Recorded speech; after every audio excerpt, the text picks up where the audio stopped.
పూలే అంబేద్కర్ జయంతి ఉత్సవాల సందర్భంగా మనువాదము రాజ్యాంగం అనేటువంటి పూలే అంబేద్కర్ సంబంధించినటువంటి జయంతుల సందర్భంగా ఒకసారి స్మరించుకోవడం, మళ్ళీ సంవత్సరానికి ఒకసారి స్మరించుకోవడం ఇదొక తంతులాగా మనకు జరుగుతూ ఉంటుంది. వాస్తవానికి వాళ్ళు ఏం ఆలోచించారు, ఏం కోరుకున్నారు, ఏం జరుగుతుంది, ఏం జరగట్లేదు అనేటువంటి కొంత మూల్యాంకనం, కొంత చర్చ సమాజంలో జరగాల్సినటువంటి అవసరం ఉంది. ఎందుకంటే భారత రాజ్యాంగం అనేది భారతదేశంలో ఉన్నటువంటి పౌరులని ఒక ఉత్తమమైన, ఒక ఉన్నతమైనటువంటి మనుషులుగా తీర్చిదిద్దాలనేటువంటి కాంక్షతోటి భారత రాజ్యాంగం నిర్మాతలు మన రాజ్యాంగాన్ని రాశారు. అందుకనే అందులో అనేక ఉన్నతమైనటువంటి లక్ష్యాలు ఉంటాయి. అలాగే మనువాదం అనేటువంటి భావజాలం కూడా చాలా కాలం నుండి భారత సమాజాన్ని నడుపుతూ ఉంది. ఇప్పటికీ సైమల్టేనియస్గా ఒకవైపు భారత రాజ్యాంగం నడుస్తూ ఉంటుంది, రెండో వైపు మనువాదం కూడా నడుస్తూ ఉంటుంది. మన రైలు పట్టాలు నడుస్తున్నాయి, పక్క పక్కనే ఉన్నటువంటి పరిస్థితి ఉంది. అప్పుడు మనువాదం అనేటువంటి భావజాలం, దాని యొక్క డెప్త్, దానికి ఉండేటువంటి ఇన్ఫ్లుయెన్స్ చాలా ప్రభావవంతమైంది. అది మామూలు వ్యవహారం కాదు. ఇప్పుడు భారత సమాజం మనం చూస్తే, మనం ఇప్పుడు వాస్తవానికి యుద్ధం బాధితులుగా ఉన్నాం. ఇప్పుడు అంటే యుద్ధంలో లేకున్నా యుద్ధ బాధితులుగా ఉన్నాం. ఎందుకంటే ఇరాన్, అమెరికా, ఇజ్రాయెల్ యుద్ధం జరుగుతూ ఉంది. ఇప్పుడు ఇజ్రాయెల్ అనేది ఎందుకు యుద్ధం చేస్తుంది? సరే, అమెరికా అంటే యుద్ధం చేస్తుంది, దానికి ఒక కారణం ఉంది, ఆయిల్ ఇదంతా ఏదో ఉంది. ఇజ్రాయెల్ ఎందుకు చేస్తూ ఉంది? ఎందుకంటే ఇజ్రాయెల్ యుద్ధానికి మన మనువాదానికి చాలా దగ్గర సంబంధం ఉంది. ఎందుకు? ఇజ్రాయెల్ అనేటువంటి దేశానికి పాలక వర్గాలుగా ఉన్నటువంటి ఇప్పుడు బెంజమిన్ నెతన్యాహు కానీ వాళ్ళకు ఒక ఫిలాసఫీ ఉంది. దాన్ని ఏమంటున్నాం అంటే జియోనిజం అంటున్నాం. జియోనిజంను ఇక్కడ ఉన్నటువంటి మనువాదం చాలా దగ్గరి రిలేషన్ ఉంది. అందుకనే మన మోడీ గారు వెళ్ళి బెంజమిన్ నెతన్యాహును బాగా కౌగిలించుకొని ఇజ్రాయెల్ అనేది మాకు ఫాదర్ ల్యాండ్ అన్నాడు. మీరు గుర్తుపెట్టుకోవాలి. అయితే ఇజ్రాయెల్ దేనికోసం యుద్ధం చేస్తుంది? దానికి ఒక ఫిలాసఫీ చెప్పానండి, జియోనిజం అనేటువంటి ఫిలాసఫీ ఉంది. Judaism that is different. మతం ఎట్లుండాలి, ఏంటి, పూజించుకోవడం, పూజలు చేసుకోవడం, that is Judaism. The Judaism and Zionism రెండు ఒకటి కాదు, మీరు గుర్తుపెట్టుకోవాలి. ఎట్లయితే భారతదేశంలో ఆర్ఎస్ఎస్ చెప్తున్నటువంటి హిందుత్వ, భారత సమాజంలో ఉన్నటువంటి హిందూ మతం దీనికి సంబంధించింది రెండు ఒకటి ఎలా కాదో, జుడాయిజం ఉండు Zionism both are not equal. Zionism ఏం చెప్తుందంటే యూదుల మత గ్రంథమైనటువంటి ఆది గ్రంథం అంటారు వాళ్ళు దాన్ని. దాంట్లో అబ్రాహాం వాళ్ళకి ఏం చెప్పాడటంటే ప్రామిస్డ్ ల్యాండ్, మీకు ఇజ్రాయిల్ అనేటువంటి ఒక ప్రామిస్డ్ ల్యాండ్ ఇస్తా అని వాగ్దానం చేశాడు వాళ్ళ గ్రంథంలో. అది ఎక్కడి నుండి ఎక్కడ దాకా ఉంది ఆ భూమి? ఈజిప్ట్ నుండి ఇరాక్ వరకు ఉంటుంది. అంటే ఒక 10 దేశాలు ఉంటాయి. ఈజిప్ట్ ఉంటుంది, దాంట్లో సిరియా ఉంటుంది, లెబనాన్ ఉంటుంది, ఇప్పుడు ఇరాన్ ఉంటుంది, ఇవన్నీ దేశాలు ఉంటాయి దాంట్లో ఇప్పుడు అన్ని. That is the promised land. కాబట్టి ఇజ్రాయెల్ ఏమనుకుంటుంది? దాని సిద్ధాంతం, జియోనిజం సిద్ధాంతం ఏం చెప్తుందంటే, అందుకని ఇజ్రాయెల్ ఏమంటదంటే నా దేశానికి, దాని రాజ్యాంగంలో దానికి ఉన్నది బౌండరీస్ ఉండదు, బౌండరీలెస్ స్టేట్. ప్రపంచంలో సరిహద్దులు లేని దేశం ఏంటంటే ఇజ్రాయెల్ మాత్రమే. ఏదైతే ప్రామిస్డ్ ల్యాండ్ అనేటువంటి దాన్ని తీసుకొని, ఒక మత భావనను తీసుకొని ఈరోజు యుద్ధాలకి, ప్రపంచంలో యుద్ధాలకి కారణమవుతున్నటువంటి దేశంగా ఇజ్రాయెల్ అనేది ఎలాగైతే ఉందో, అంటే ప్రజల శ్రేయస్సుతోటి దానికి సంబంధం లేదు. సేమ్ మనువాదం కూడా అలాంటిదే. దానికి ప్రజల శ్రేయస్సుతో ఏ సంబంధము లేదు. ప్రజలు బాగా బతకాలి, ప్రజలు ఉన్నతమైనటువంటి మానవులుగా ఎదగాలి, ప్రజలని మరింత నాగరికమైనటువంటి సమాజంలోకి వీళ్ళని నడిపియాలి అని చెప్పేసేది మనువాదానికి ఏమి. కానీ రాజ్యాంగం దానికి పూర్తి వ్యతిరేకమైంది. ఎందుకంటే రాజ్యాంగము మానవ సమాజాన్ని, ముఖ్యంగా భారత సమాజాన్ని ఒక ఉన్నతమైనటువంటి దిశ వైపు నడపాలనుకుంటా ఉంది. మనువాదమేమో దాన్ని వెనక్కి తిప్పాలని చెప్పేసి ప్రయత్నం చేస్తూ ఉంది. అందుకనే ఇక్కడ ఈ భారతదేశంలో ఉన్నటువంటి పాలక వర్గం, అలాగే తనలాంటి సిమిలారిటీస్ ఉన్నటువంటి జియోనిజం అక్కడికి వెళ్ళి వాళ్ళతో కలిసి ఆ ఫాదర్ ల్యాండ్ అనడం, ఇదంతా మనం చూస్తూ ఉన్నాం. మనం ఇప్పుడు మోడీ గారి ఆ వాదన విన్న తర్వాత మనకి ఒక మాట అడగాలి మనం బీజేపీ వాళ్ళని, ఆర్ఎస్ఎస్ వాళ్ళని. చాలా నాకైతే కోరికగా ఉంది, మీకు కూడా ఉంటే అడగండి ఎప్పుడన్నా ఎవరన్నా కలిస్తే. వాస్తవానికి చాలా కాలంగా ఎవరైనా బీజేపీని, ఆర్ఎస్ఎస్ని నిలదీసి మాట్లాడితే వాళ్ళని చైనా కుక్కలనో లేకుంటే పాకిస్తాన్ వాళ్ళనో మీరు ఇదనో అదనో తిడుతూ ఉంటారు మామూలుగా. అంటే ఈ దేశంలో ఉన్నటువంటి కమ్యూనిస్టులు ఎవరు కూడా నేను చూసినంత వరకు మాకు మా మా పితృభూమి రష్యా అనో చైనా అనో ఎవరైతే చెప్పినట్టుగా నేను వినలే ఎప్పుడు.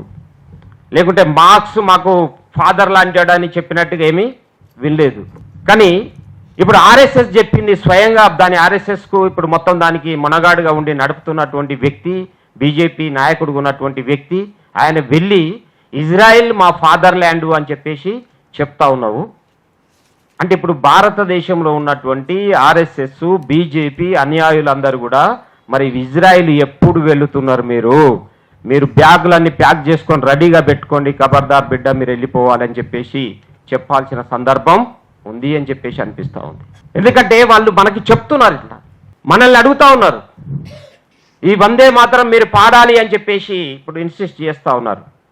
గతంలో ఉన్నటువంటి వందే మాతరంతో ఎవరికి తగాదా లేదు. రాజ్యాంగ సభ చర్చించినప్పుడు మొదటి 2 స్టాంజాలు పెట్టొచ్చు, చరణాలు పెట్టొచ్చు. ఎందుకంటే సుజలాం సుఫలం మలయజ శీతలం సస్యశ్యామలం మాతరం వందే మాతరం అంటే పచ్చటి ఉన్నటువంటి మంచిది భూమి బ్రహ్మాండంగా ఉంది అని అంటే ఎవరికి ఇబ్బంది లేదు. కానీ మిగతా వెళ్ళినప్పుడు నువ్వు దుర్గామాతలాగున్నావు, నీకు ఇన్ని చేతులు ఉన్నాయి, నువ్వు నరుకుతున్నావు, నువ్వు దురుకుతున్నావు అని చెప్పేసి వర్ణనలు ఏదైతే దుర్గాదేవి వర్ణనలు ఉన్నాయో అవి పూర్తిగా మతాన్ని, ఒక దేవతను, మత దేవతని పూజించినట్టుగా ఉంది దుర్గామాతని. సో దాన్ని యాబ్జెక్ట్ చేస్తున్నారు. అంటే వాళ్ళు ఇప్పుడు కోరుకుంటున్నది ఏంటిది? స్పష్టంగా మనకు అర్థం కావాల్సింది, దేశభక్తిను దైవభక్తి అనేది 2 ఒకటే. కాబట్టి నీకు దేశభక్తి ఉంటే వాళ్ళు చెప్పిన దైవాన్ని నువ్వు పూజించాలి. నువ్వు ఎప్పుడైతే వాళ్ళు చెప్పిన దేవుణ్ణి దైవాన్ని పూజించాలంటావో ఆ పూజించినప్పుడు ఏమవుతుంది? నువ్వు మనవాదాన్ని కూడా యాక్సెప్ట్ చేయాల్సిందే. సేమ్ 200 సంవత్సరాల పాటు పెనుగులాట, భారత సమాజం అనేక పెనుగులాటలు, అనేక ఉద్యమాలు, అనేక పోరాటాలు, వాటన్నిటి ఫలితంగానే భారత రాజ్యాంగం అనేది రూపుదిద్దుకున్నదనే విషయం మనం గుర్తుపెట్టుకోవాలి. చాలామంది ఏమనుకుంటారు అంటే అది ఐర్లాండ్ నుండి తెచ్చాడు, ఇంగ్లాండ్ నుండి తెచ్చాడు, ఈ నుండి తెచ్చాడు, ఆ నుండి తెచ్చాడు, అదన్నీ ఉట్టి వ్యవహారాలు. ఎందుకంటే ఇక్కడే స్త్రీ సమానత్వం కోసము చెప్పాం కదా, స్త్రీలకి వాళ్ళని సతీ సహగమనం పేరుతోటి మహిళలని భర్త శవంతో పాటు తగలబెట్టాలని చెప్పేసి ప్రయత్నం జరుగుతూ ఉంటే దానికి వ్యతిరేక పోరాటం ఎక్కడ పుట్టింది? రాజా రామ్మోహన్ రాయ్ అన్నట్టు ఆయన స్టార్ట్ చేశాడు. అలాగే జాత్పాత్ తోడక మండలి ఎక్కడ పుట్టింది? కుల మతాలని నిర్మూలించాలనేటువంటిది ఎక్కడ పుట్టింది? పంజాబ్లో స్టార్ట్ చేశారు. అనేక సామాజిక ఉద్యమాలు, భూ పోరాటాలన్నీ ఎక్కడి నుండి వచ్చినాయి?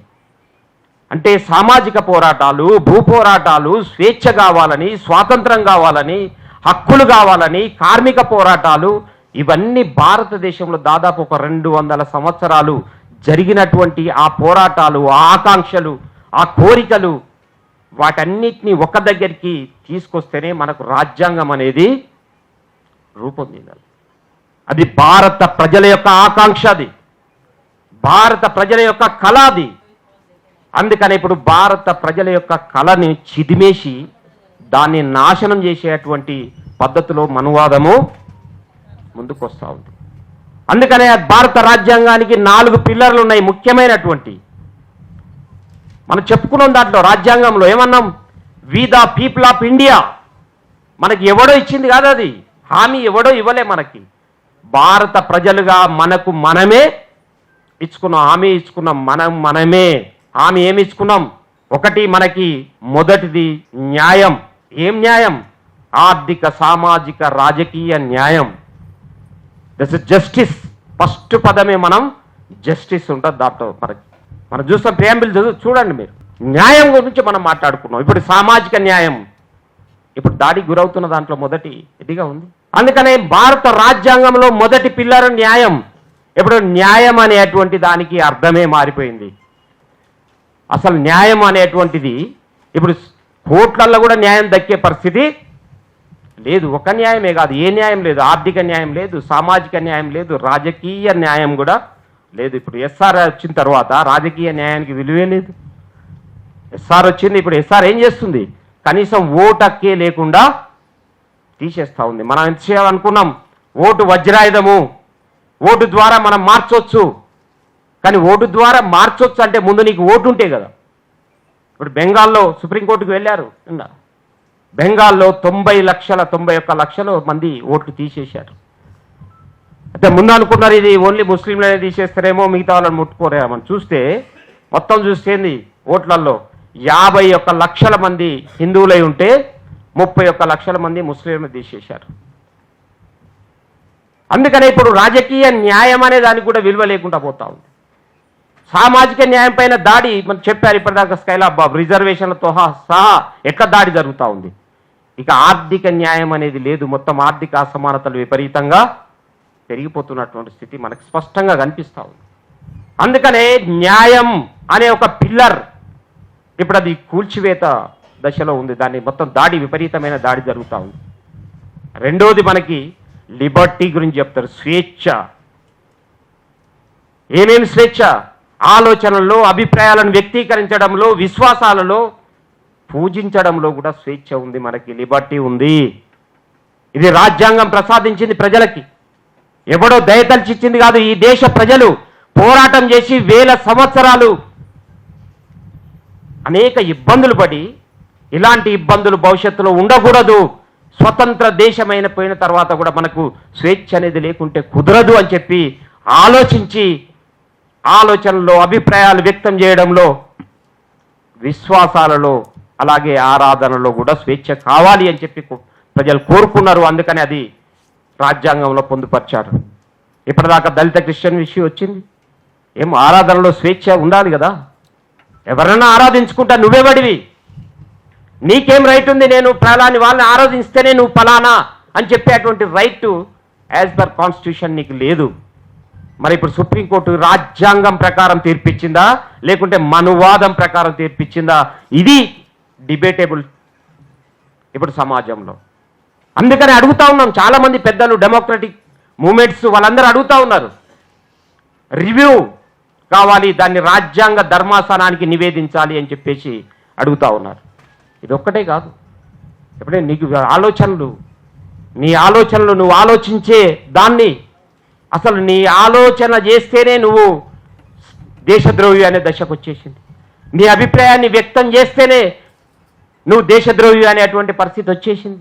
అంటే ఏమి మాట్లాడినా, ఏమి ఆలోచనలు చేసినా, ఏమి రాసినా, కనీసం సోషల్ మీడియాలో పోస్ట్ పెట్టినా అది గవర్నమెంట్కు వ్యతిరేకంగా ఉంటే నిన్ను నిర్బంధించవచ్చు, జైల్లో పెట్టవచ్చు అనేటువంటి పరిస్థితి వచ్చిన తర్వాత ఈ అభిప్రాయ వ్యక్తీకరణ, భావ ప్రకటన స్వేచ్ఛ, వీటన్నిటికీ ఏం అర్థం ఉంది?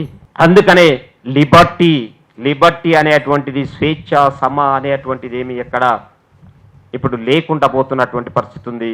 ఆ లిబర్టీ అనేటువంటి మన పిల్లర్, దానిపైన కూడా దాడి జరుగుతూ ఉంది. దాన్ని కూడా కాపాడుకోవాల్సినటువంటి అవసరం ఉంది. అలాగే ఈక్వాలిటీ అనేది ఒక పిల్లర్. దీంట్లో మొత్తం చూసినప్పుడు ఈక్వాలిటీ దేంట్లో? అవకాశాల్లో, అంతస్తులలో, అంటే హోదాలలో సమానత్వం అనేది ఉండాలి. ఇప్పుడు హోదాలలో సమానత్వం ఉందా? లేదు. సమాజంలో చిచ్చన మెట్ల వ్యవస్థ ఇప్పటిదాకా అనుకున్నట్టు. మనువాదం ఏం చెప్తుంది? కులం ఉండాలి, దాని కుల వ్యవస్థ అనేది ఉండాలి. ఆయన చెప్తున్నాడు కదా మన చిన్నజీఆర్ స్వామి, వద్దండి కులం పోవాలని అనొద్దండి, కులం ఉండాలండి. ఎందుకోసం ఉండాలండి? ఎందుకంటే అసమానతలు కూడా ఉండాలండి.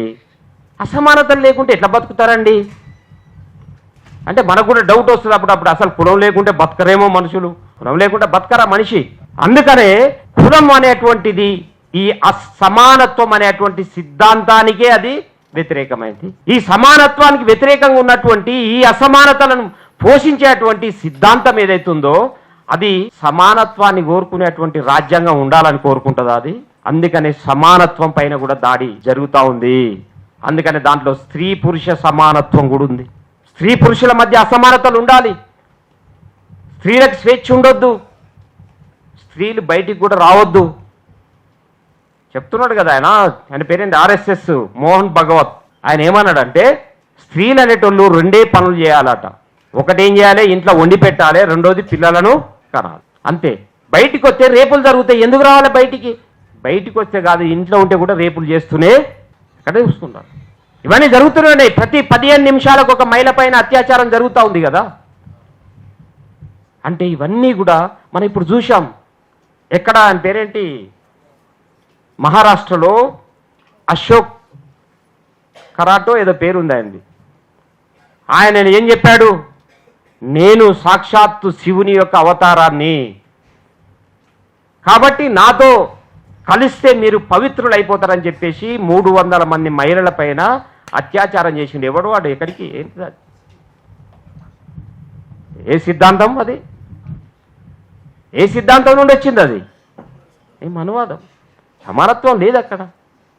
చెయ్యొచ్చు, నేను రేపు చేయొచ్చు, రేపు చేస్తే పవిత్రులు అయిపోతారు. ఇంత మంచి సిద్ధాంతం ఎక్కడైనా ఉంటుంది ఆ ప్రపంచంలో? ఇక అది మనువాద సిద్ధాంతమే అంత గొప్ప సిద్ధాంతం చెప్పేది. అందుకని అలాంటి సిద్ధాంతము ఇప్పుడు సమానత్వాన్ని అంగీకరిస్తుందా? సమానంగా బతకాలి అనే దానికి అంగీకరిస్తుందా అది? అందుకని ఇప్పుడు సమానత్వము దానిపైన కూడా దాడి జరుగుతూ ఉంది. సమానత్వం ఉండరు. ఇప్పుడు కుల సమానత్వం కాదు, మత అసమానత్వం కూడా ఉంది. ఇప్పుడు మతాల మధ్య కూడా సమానత్వం సేమ్. ఇప్పుడు క్రిస్టియన్స్ అయితే ఒక తరగతి, ముస్లింలు అయితే ఒక తరగతి, ఇంకా వేరే మతాలు అయితే ఒక తరగతి, ఇట్లా మొత్తం మతాల వారిగా కూడా అసమానతలు ఉండేటువంటి పరిస్థితి వచ్చేసింది.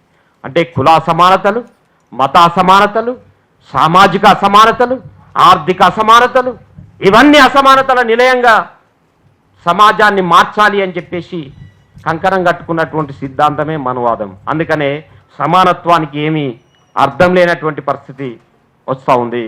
అందుకని ఈ ప్రమాదం సమానత్వాన్ని ఎదుర్కోవడానికి. అలాగే 4వ అంశం చాలా ముఖ్యమైనది. ఏం చెప్తారు దాంట్లో ఉంది? ప్యాటర్నిటీ. భారత ప్రజలందరూ కూడా సహోదరులు. కానీ మనుధర్మ సిద్ధాంతం అనేది ప్రజలందరూ సహోదరులు కాదు అని చెప్తుంది అన్నట్టు. ఇప్పటిదాకా చెప్పారు కదా, భుజాల నుండి ఒకడు, తలకాయ నుండి ఒకడు, కాళ్ళ నుండి ఒకడు, ఇట్లా పుట్టారని.